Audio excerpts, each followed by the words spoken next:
Around the year 2000, once the Bush administration came into office, there was really a cresting wave of death across Africa in the form of the AIDS pandemic. This was taking extraordinary numbers of people, destabilizing whole societies, becoming a huge geopolitical problem. And there was almost nothing being done about it. We could see the impact of AIDS in Africa everywhere, where you would see grandparents and grandchildren, and the entire intervening generation was just gone from this disease. It was just taking a huge number of people in that age range.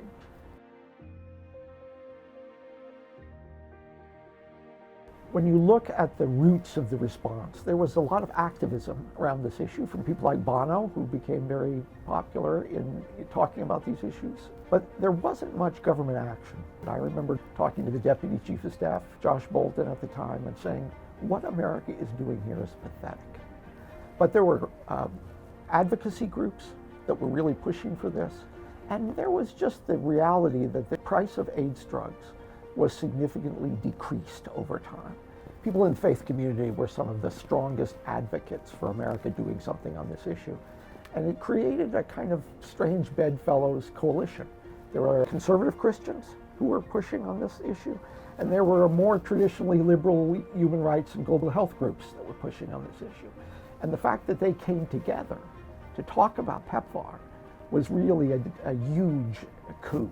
It was different than anything that had come before. President George W. Bush in the Oval Office made the decision to approve this plan. And a lot of the motivation that he had was the simple admonition, to whom much is given, much is required.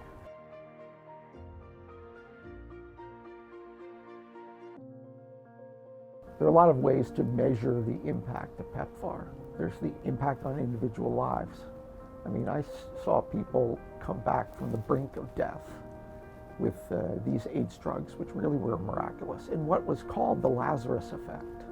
And it was the closest I've ever come to seeing the miracles of the New Testament. It was an extraordinary experience to see people near death come back to life because America acted. On the broader level, you had a scale up beyond anything anyone predicted.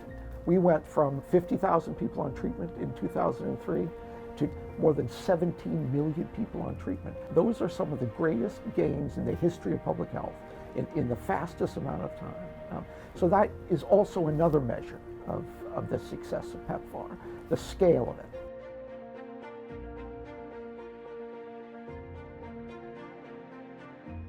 It's important to remain committed to PEPFAR because people forget that what happens when you don't pay attention to pandemic diseases, they come back. And there is a significant problem with new infections in Africa, particularly with young women, that has to be confronted. We've done a huge amount on the treatment side. We have more to do on the prevention side to prevent this from getting out of control again, which it easily could, like any pandemic disease.